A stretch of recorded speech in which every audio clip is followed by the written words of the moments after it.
dernière question aussi par rapport aux enfants. C'est la question que je me posais tout à l'heure. Tu sais, ils sont Ouais. loin, tu sais pas comment ils vivent ça. Quand ils vont revenir avec toi, parce que je suis convaincu qu'ils vont revenir, quand ils vont revenir avec toi, comment tu vas. Est-ce que tu appréhendes le moment où va falloir justement extérioriser tout ça, qu'ils puissent parler, qu'ils puissent eux aussi te faire part de leurs blessures? Est-ce que tu as peur de ce moment-là, de ne pas savoir comment gérer? Ou tu penses que bah, justement, entre ce que toi tu as vécu, la personne qui t'accompagne, sa famille, vous êtes suffisamment armés pour accompagner les garçons quand ils vont revenir et par rapport à ça psychologiquement? En tout cas, moi et mes enfants, on a une relation assez particulière. C'est sans comme mes potes. Vous voyez, j'étais très jeune quand j'ai eu mon premier fils. Alors, on parle comme des amis. Ils savent qu'ils ont le droit de tout me demander. Ils ont le droit de tout dire. Et que personne ne va le shut down. Personne ne va dire, aux amants, non, personne. Mes enfants ont le droit, ils ont des droits humains comme tout autre humain. Je leur traite avec le même respect que je donne des adultes. Et je sais que quand ils viendront, il y aura peut-être des conversations difficiles, mais dans tout ce que je fais, moi, je m'accroche au Seigneur. Je prie énormément pour mes enfants. Et aussi, ces enfants, ce sont des enfants que j'ai consacrés au Seigneur quand j'avais 16 ans. Sans que je ne connaisse même qui allait m'épouser, combien d'enfants que j'allais avoir. Il y avait une conférence à l'église où il y avait un prophète qui avait demandé à ce que les mamans qui voulaient consacrer leurs enfants puissent venir avec une offrande, on allait faire une prière. Peut-être vous, vous ne croyez pas en ce genre de choses, mais moi, je sais que mon Dieu est un Dieu qui respecte les alliances. J'ai fait une alliance avec lui par rapport à mes enfants et je sais que peu importe les difficultés, il me donnera les ressources nécessaires pour être la mère que mes enfants méritent. Et je pense que je suis assez équipée pour bien gérer ça. Bien Ok. gérer ça. Si je peux toucher le public, si je peux, par mes dires, toucher les gens de l'extérieur, je pense aussi qu'avec ma tendresse, avec ma douceur, je pourrais aussi atteindre mes enfants. Ok, merci beaucoup, Péniel. Alors, je me suis permis de stopper les questions au niveau des intervenants réguliers qui sont là avec moi pour faire monter des nouvelles personnes. Mhm. Je pense que c'est important de mettre un élan de fraîcheur. On en a besoin dans ce débat-là. Et la première à être montée, c'est Mana Leader qui est juste là. Donc, présidente et fondatrice du média Rappel qui est avec nous. Mana, bonsoir. Et au modérateur, je vous Oui, prie, si quelqu'un monte sur le plateau avec des trucs bizarres, moi je répondrai Non, t'inquiète même pas de pas, souci, pas. pas on va t'inquiète, filtrer on va aussi. même pas leur T'inquiète laisser le pas. temps. À partir du T'inquiète pas, moment où c'est pas t'inquiète pas, cohérent, je tout ça, filtre. ils sautent. T'inquiète pas, je filtre Ouais, là-dessus. merci. Mana, bonsoir. Bonsoir. Ça Bonsoir, va? bonsoir, maman.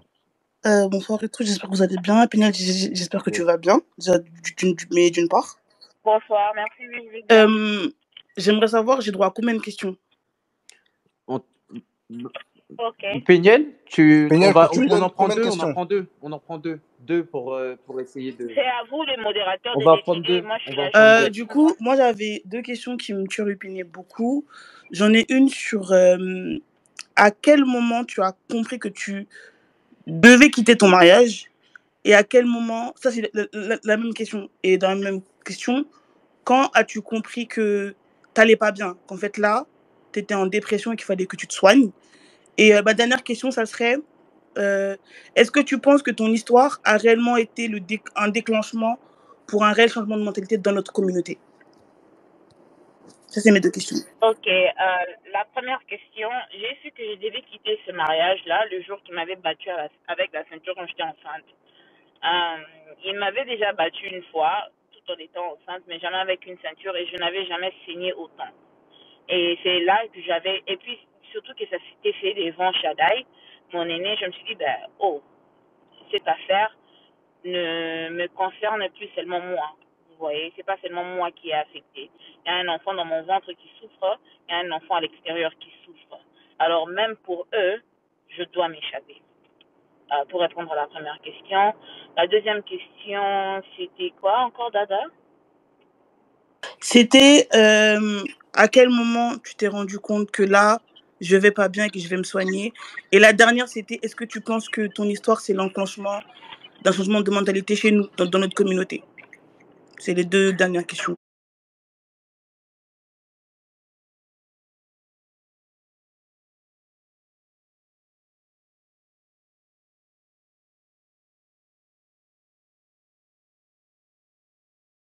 sorte que je puisse décider que les enfants aillent chez leur papa pendant un temps.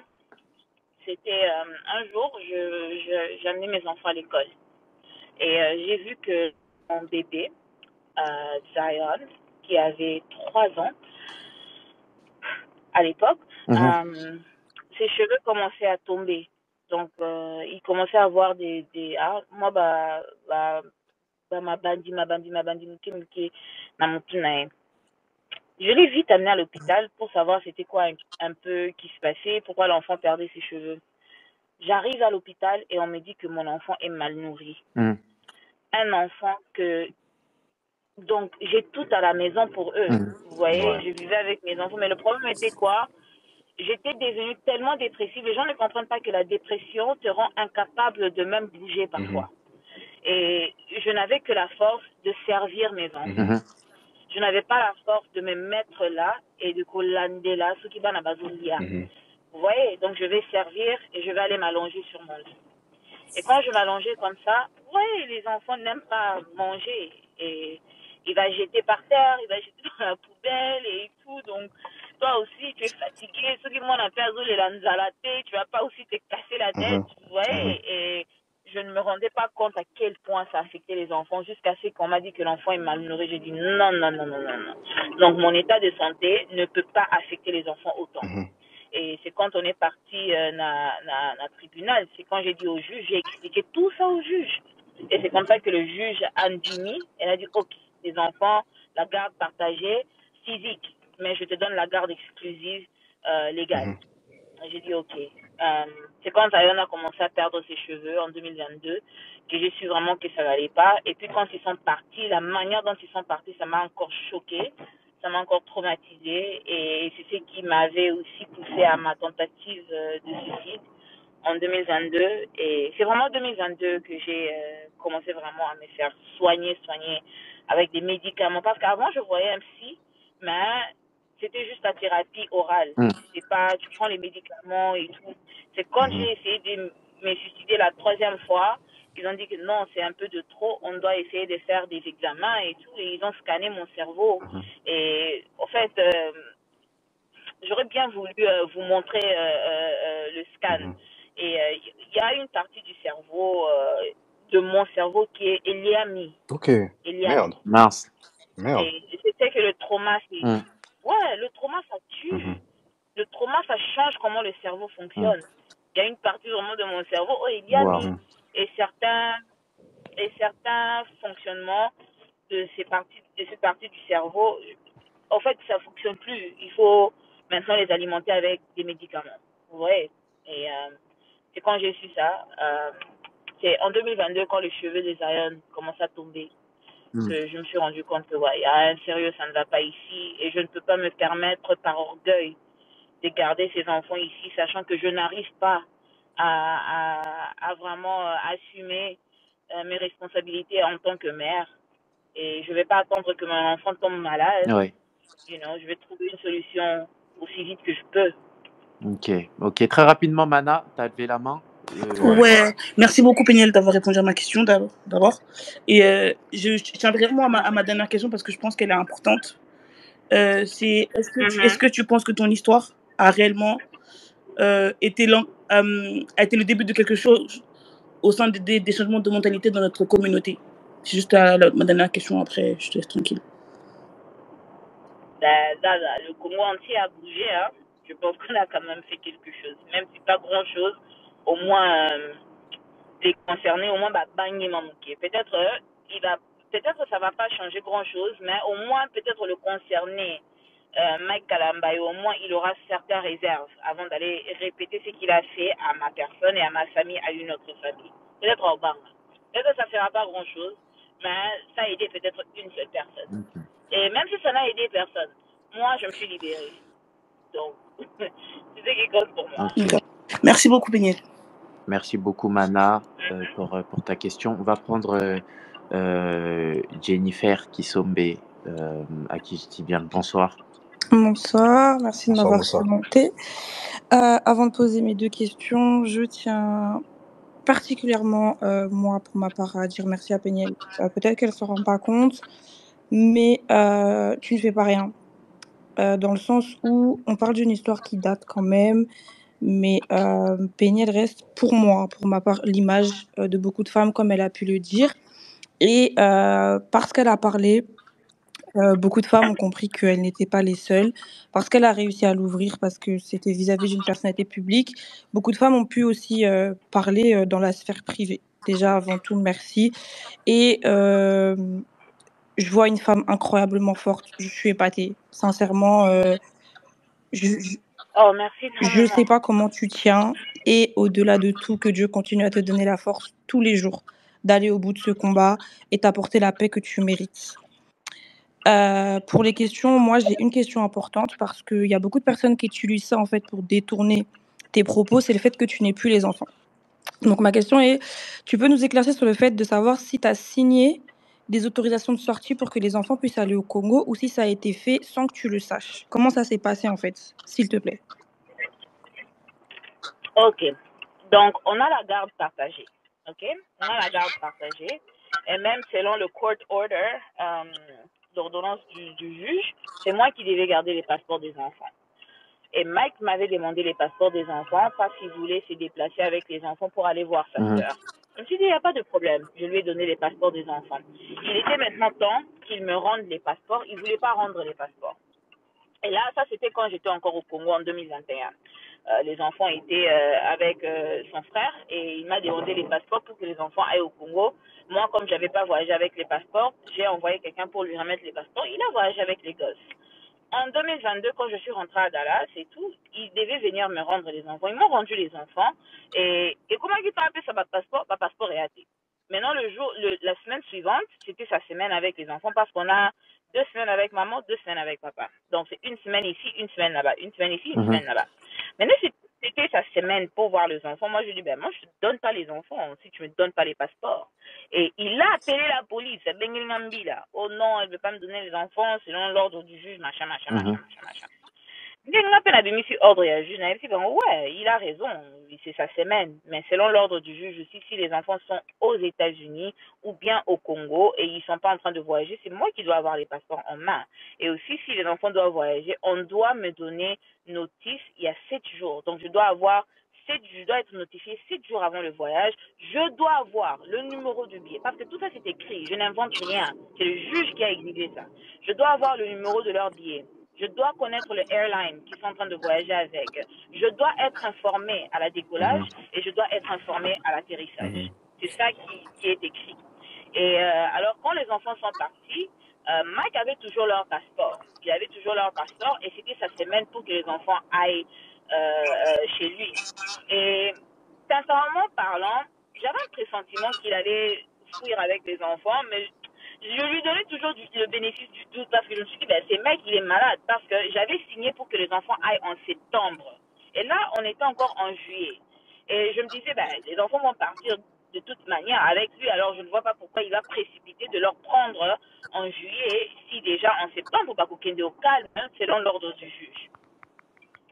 On a fait l'échange et mon enfant Zion, c'est mon fils qui est autiste et il est non-verbal, juste là, il ne parle pas vraiment toujours, mais il communique beaucoup avec des gestes et tout. Et Zion, c'est un enfant qui n'aime pas vraiment être touché. D'accord. Je ne sais pas si ceux qui nous suivent sur les réseaux, ils voient, il n'est pas vraiment un enfant qui aime être touché.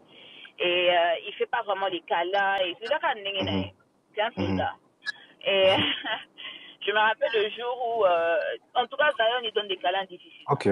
Le jour où on est parti leur déposer chez leur papa, Shadda, il était tout content parce que les deux garçons, ils aiment énormément leur papa parce que je n'ai jamais parlé en mal de leur papa à mes enfants. Mais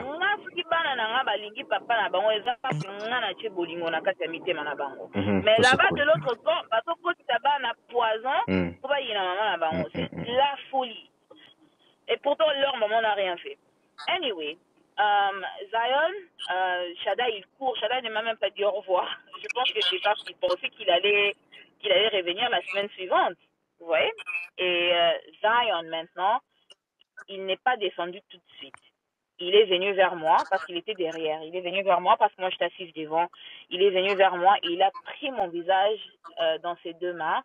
Il m'a fait bisou. Et c'était la toute première fois qu'il m'a dit bye mommy. Et je crois dans mon cœur, j'avais compris, mais je voulais pas croire que leur papa pouvait faire ça. Vous voyez, parce que c'est tellement méchant et c'est illégal. Parce que, au fait, quand il y a un court order par rapport aux enfants, c'est que le juge dit là, ça devient la nouvelle loi pour nous. Et quand on respecte pas ça, c'est comme quelqu'un qui a commis un crime, vraiment un crime réel. Et moi, je savais tout ça. Et pour garder la paix, pour les enfants, tu avales, tu avales, tu avales, tu avales, tu avales. Et à la fin de compte, ça n'aide personne. Ça n'aide personne. Ok. Très bien. Merci beaucoup pour ta réponse. Et ça, Moi, on ne m'a, pour juste ajouter à cette réponse, on ne m'a jamais ravi la garde de mes enfants. Même pas pendant 30 secondes. Et pourtant, le mec était passé sur Internet pour vous montrer un papier là. Comme ça, il a gagné le procès. Mais c'était quoi ce Vous voyez papier? à C'est quel ça, au C'était quoi ce final, point on papier, comprend Bélier? plus. C'était quoi, au final? le papier avait juste dit qu'on avait la garde partagée. La garde partagée que moi-même j'ai Ok, demandé. ok, Qu'est-ce que tu as Ok, gagné? ouais. ok, on comprend mieux, d'accord. Oh, moi, j'ai jamais demandé la garde physique exclusive. Mes enfants aiment leur papa. Pourquoi je veux le priver de leur Mm. papa? Même si c'est un démon, et là, t'attends là-bas, on t'en Ok. très bien. Merci beaucoup. Et j'avais une autre question, j'en ai plus, mais comme on a dit deux, je vais t'en poser la deuxième. Tu as abordé tout à l'heure de nombreuses tentatives de suicide. On sait qu'on n'arrive pas à ce niveau-là pour rien. Et s'en relever, c'est compliqué. Au-delà de tes enfants, quel a été, comment dire, j'essaie de trouver les mots justes, quelle a été, parce que tu es maman, donc j'estime que les enfants a été ton déclic, mais au-delà des enfants, quelle a été cette chose où tu t'es dit, il peut pas se permettre de m'ôter la vie en fait? Comment tu as fait? Quel conseil tu donnerais à peut-être dans les 1000 personnes qui sont ici, une fille qui passe ce que tu traverses, tu lui donnerais quoi comme conseil en tant qu'une certaine grande sœur, qu'une femme qui est passée par là, pour la fortifier, pour lui dire prends courage et vas-y, si je suis arrivée, tu vas y arriver? Je pense que c'était ma troisième tentative de suicide qui m'avait beaucoup interpellée. Et la troisième fois, j'avais presque réussi. Et je